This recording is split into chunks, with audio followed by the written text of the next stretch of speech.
Olá a todos e todas, sejam bem-vindos ao podcast Clínica 360. Aqui apresentamos evidências que impactam a nossa prática clínica com um episódio por semana. Eu sou Luciano, sou médico de família, especialista em saúde digital, trabalho atendendo presencial e à distância e também sou supervisor acadêmico e tutor da especialização do Mais Médicos. Eu sou a Aline, médica de família e atendo por telemedicina. Eu sou Patrick, também médico de família e atuo em consultório próprio. Gostaríamos de lembrar a todos que as opiniões e os artigos que a gente discutir aqui hoje, eles representam apenas o nosso ponto de vista como médicos, não as instituições onde a gente trabalha. Além disso, as fontes dos artigos vão ficar sempre na descrição da plataforma onde você estiver ouvindo esse podcast. Hoje, então, a Aline vai falar um pouquinho sobre a diferença que treino intervalado e treino contínuo tem para a mudança de composição corporal. O Luciano vai falar um pouquinho sobre quais intervenções em crianças ajudam a evitar obesidade. E o meu artigo tem a ver então com pernas inquietas. Seguindo a onda dos últimos tempos, porque eu tenho recebido bastante no consultório, as pessoas querendo usar magnésio ou reposição de vitamina para melhorar e fazer tratamento para pernas inquietas, aquela síndrome das pernas inquietas noturnas. Então esse é um artigo de 2022, ele é numa universidade do Irã, seguindo a minha lógica, a minha tendência nos últimos artigos são todos vindo da Turquia ou do Irã, de um hospital escola. Eu nem tinha uma noção tão grande desse impacto na população, mas pernas inquietas pode ter uma prevalência de até 10% na população geral e de até 30% na população com diabetes. Tem algum grau importante de comorbidade assim no dia a dia das pessoas, tá? Então talvez se a pessoa não estiver incomodada, não precisa ter uma grande intervenção, mas é comum que cause algum desconforto na população.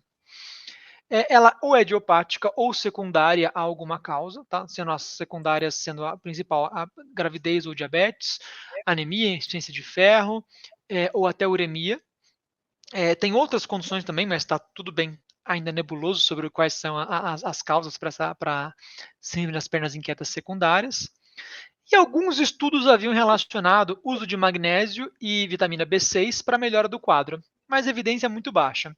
Então, essa universidade quis tentar fazer um estudo para ver se existia algum mérito em cima desse tipo de intervenção.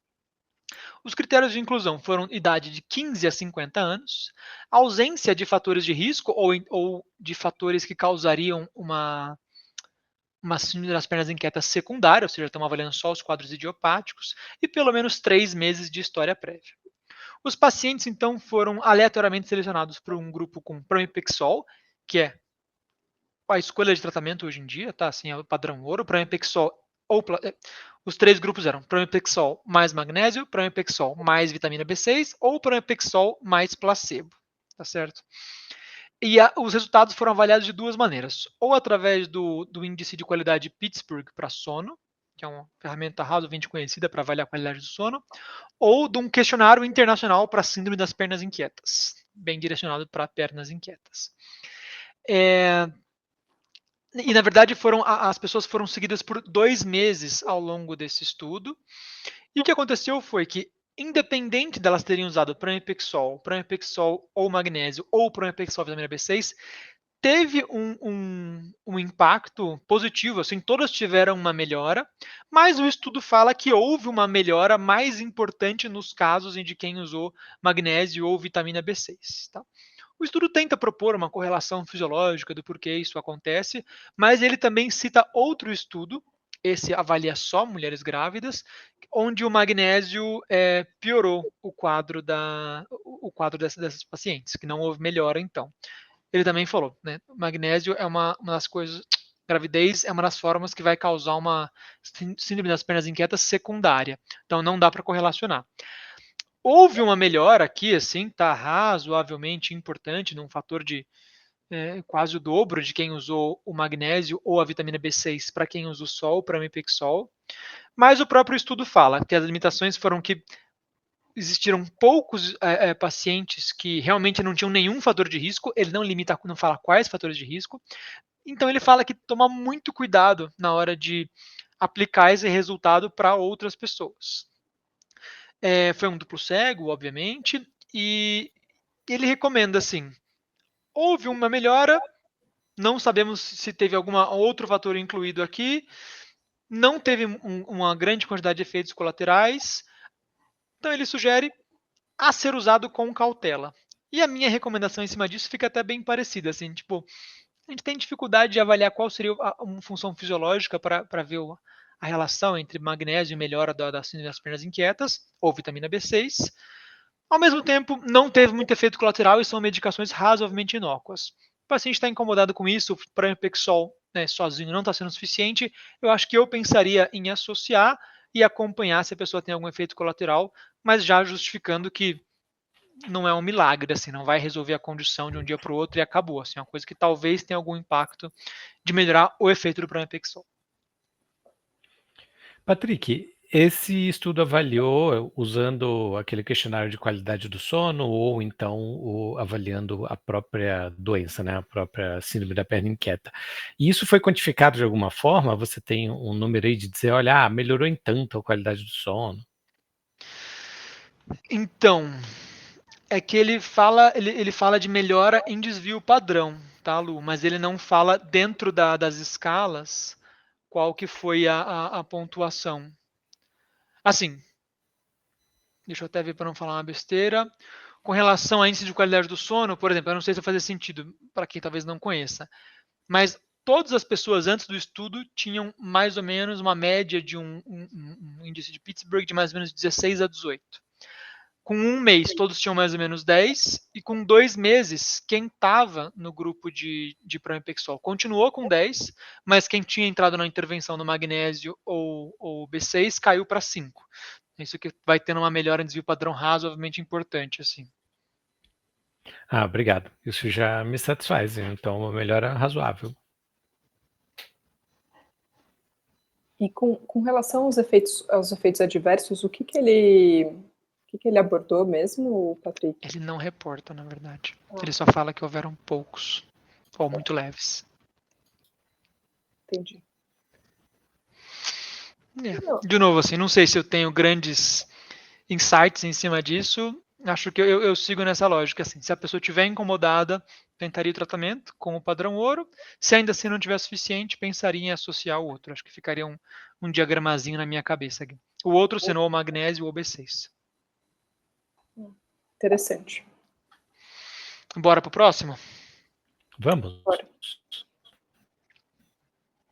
Eu vou falar, então, do meu. Eu trouxe um estudo de 2021 que saiu na revista Sports. É uma comparação de treino intervalado e treino contínuo de intensidade moderada para mudanças de composição corporal. Então, esse estudo ele utilizou uma revisão sistemática e meta-análise de ensaios clínicos randomizados que compararam essas duas modalidades, o treino intervalado e o treino contínuo de intensidade moderada, para avaliação de composição corporal. E os critérios incluíram esses dois tipos de treino em crianças e adultos saudáveis, intervenções realizadas pelo menos uma vez na semana, por um período mínimo de 4 semanas, e estudos, eles podiam ter avaliação corporal medido por aquele DXA, pesagem hidrostática, impedância, dobras cutâneas, ultrassom, ressonância, tomografia, uma variedade aí de tipos de pesagem. Os principais achados foram, né, tanto para o treino intervalado quanto para o treino contínuo, os resultados foram de uma pequena redução da massa gorda comparada entre eles, e de ganho de massa magra, tanto também o treino intervalado quanto o treino contínuo tiveram um resultado de aumento trivial, um aumento pequeno na massa magra, comparado aos controles, né, que não se exercitavam. Os achados eles indicaram que tanto o treino intervalado quanto o treino contínuo eles são eficazes na redução de massa gorda e no aumento da massa magra, mas as diferenças entre as duas modalidades são mínimas. Esse resultado ele é significativo porque sugere que escolher entre o treino intervalado ou o treino contínuo pode ser totalmente baseado nas preferências pessoais, na disponibilidade de tempo e outros fatores práticos das pessoas, em vez de elencar uma eficácia, né, muito, muito maior para a alteração de composição corporal. Eles fizeram uma análise que avaliou também essa heterogeneidade dos estudos e na verdade, a variação individual das respostas ao treinamento. Então, foi encontrado, de fato, que existe uma variação individual significativa, que algumas pessoas podem ter benefícios maiores para cada um desse tipo de treino, então precisaria personalizar bem essa indicação. O estudo também avaliou a adesão aos programas de treinamento e a incidência de efeitos adversos, e eles tiveram taxas de adesão semelhantes, então o treino intervalado e o treino contínuo, mas a taxa de efeitos adversos foi um pouco maior na de treino intervalado, que pode ser relevante para quando a gente vai indicar um tipo de treino, um tipo de exercício para uma população específica. Um ponto importante que os autores levantaram é que muitos dos estudos que foram incluídos na meta-análise, eles não controlaram adequadamente as dietas dos participantes. Então, e a dieta é um fator crucial, né, na modificação de composição corporal, e a falta desse controle dietético pode induzir uma variabilidade aí nos resultados e dificultar a interpretação das diferenças desses exercícios. Eles concluem que esses estudos fornecem evidência de que tanto o treino intervalado quanto o contínuo são eficazes na modificação de composição corporal, com pequenas diferenças entre eles, e a escolha do método de treinamento pode ser guiada por considerações práticas, como tempo, como, enfim, a praticidade de estar perto, né, de um lugar que faz determinado tipo de treino, e também que pode haver uma variação individual nas respostas ao treinamento. Então, testar os dois tipos de treinamento, a adaptabilidade, a mudança, né, individual, aí as alterações corporais individuais podem maximizar os benefícios para o indivíduo. Excelente, Aline. Acho que a preferência está aqui novamente em destaque, né? Há 2 episódios atrás a gente estava falando ali da preferência de atividade física para poder fazer uma atividade física e ter adesão ser mais importante. Aqui mais um ponto para a gente também articular com isso. E aí, Aline, no artigo ele define o que é treino intervalado, o que é treino contínuo na visão do artigo? Ele coloca exatamente o treino intervalado como aquilo do treino HIIT, né, em que a gente tem uma alta intensidade e a gente tem uma moderada intensidade, alta intensidade, moderada intensidade, por um período mais curto, né, então um intervalo mais curto de tempo, geralmente aí de 30 minutos. E o treino de intensidade moderada contínua com a frequência máxima, né, aquela até 70% da frequência máxima, que é aqueles níveis 2 e 3 de frequência. Não sei se vocês estão... Sim. Frequência cardíaca máxima, né? Que aí Exato, a gente exato. trabalha nas faixas ali, que aí sai do aeróbico e passa para de maior intensidade. Exato, Legal. o moderado, né, vai até essa faixa aí, com menos de 70% da frequência. Obrigado.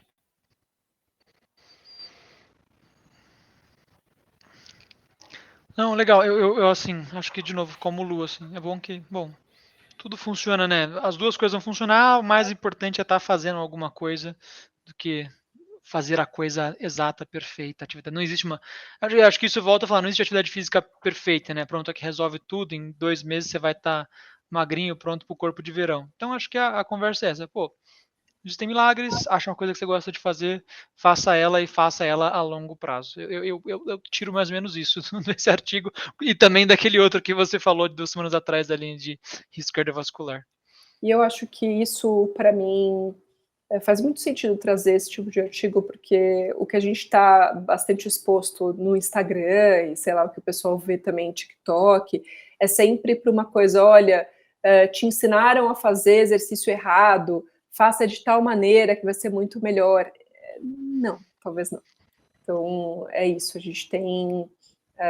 não tem nada muito mágico, as duas coisas podem funcionar bem, segundo a sua preferência, e também para a gente parar com essa construção de que, olha, a sua caminhada com o cachorro não está valendo para a sua atividade física, só se você realmente for para uma academia que vai estar valendo.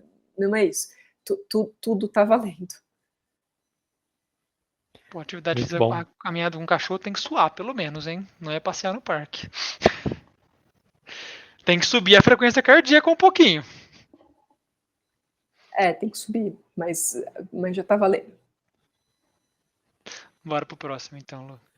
Vamos lá, eu trouxe aqui um artigo para a gente falar um pouquinho sobre a obesidade, porque é muito frequente, é muito difícil de manejar, e como médico de família, eu busco prevenção. O que eu puder fazer de prevenção para incluir na minha prática uma medida preventiva para evitar uma complexidade de abordagem como a de obesidade, vai valer a pena, né? Pensando em melhores indicadores futuros. E o objetivo desse artigo que eu trouxe é justamente avaliar o efeito de estratégias para modificar a alimentação ou o nível de atividade física em crianças de 5 a 11 anos para a prevenção de obesidade. Os autores eram da Inglaterra, Hong Kong, Austrália e foi publicado em 2024 no Cochrane.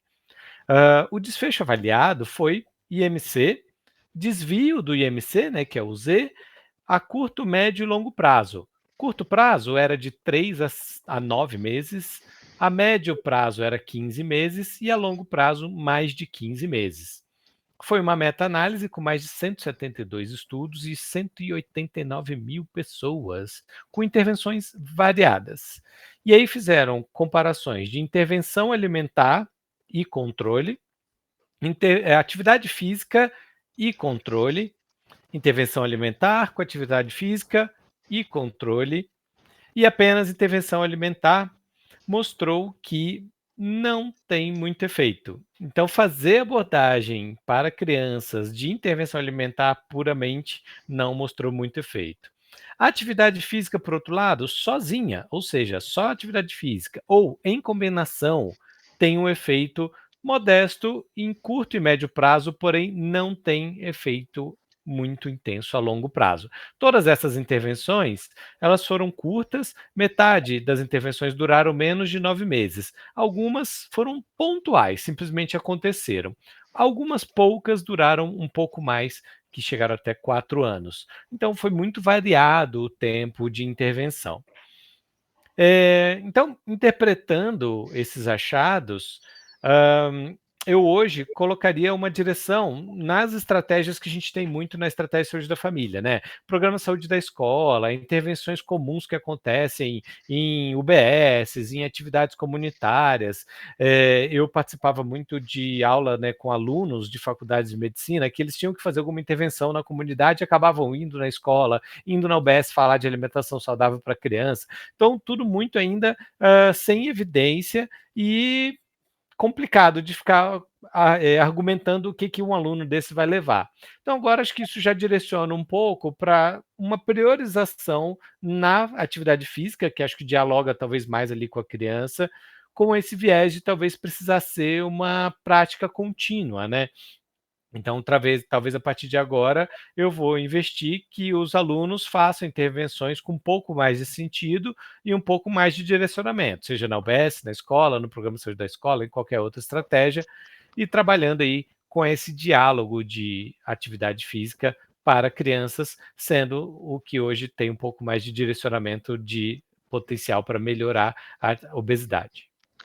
Essa intervenção sobre alimentação, ela era feita para as crianças ou para os pais? Tudo o público-alvo era crianças, era o Porque próprio fica difícil, público-alvo. né? Falar para o moleque de 10 anos que ele não pode comer besteira, aí vai ser complicado mesmo, assim. Eu confesso que eu não veria muita eficácia nessa. O senhor tem que comer o arroz e feijão e o brócolis, não o bombom. Pô, vai ficar difícil. Acho que é isso, Se a se ela besteira fosse chega em direcionada casa através do supermercado, né? Se ela fosse direcionada para os pais, né, assim, que são as responsáveis pelo mercado, ou para as escolas que fazem as marmitas, é uma coisa. Direcionar para a criança, né, assim, aí eu confesso que eu fico meio, assim, não acharia que teria uma eficácia mesmo assim. Tipo, eu não acho que nenhuma criança de 6 anos vai mudar o comportamento porque alguém está falando para ela que bombom é pior do que brócolis. Justo. Para mim levanta muito a bola, né, de como as intervenções precisam ser populacionais, né, de como a gente precisa bater o pé sobre a comida da escola, né, o que é comercializado na escola, a atividade física que é proposta na escola, né, enfim, e aos parques que a gente precisa ter perto de casa, né, que dê para as crianças, que seja seguro para as crianças brincarem. Então, é isso, a gente precisa de intervenções populacionais, né, para a obesidade infantil. O benefício vai ser populacional, mas a intervenção também tem que ser populacional. A intervenção individual vai ficar muito difícil. Acho que sim. Eu não sei se saiu um estudo recentemente de um estudo da UFMG. A gente pode trazer aqui mais para frente, que é super legal. Ele fala como nos últimos anos e nos próximos anos os ultraprocessados estão ficando mais baratos e os alimentos in natura estão ficando mais caros. Aí é isso, né? Então, assim, é disso que a Aline também está falando, né? Em vez de você deixar o que é mais saudável, mais barato, mais fácil, mais acessível, não. A gente está deixando mais complicado, mais caro. Pô, aí vai ficar realmente difícil brigar com isso, né? Total. Show de bola. Lu, isso muda, né, de alguma maneira a sua prática? Nem perguntei, desculpe. Na minha clínica do consultório, não. Mas na hora que eu tiver com alunos ali, talvez algum direcionamento. Boa. Ótima reflexão. É isso por hoje, então, pessoal. Obrigada, gente. Até mais. Tchau, tchau. E um abraço.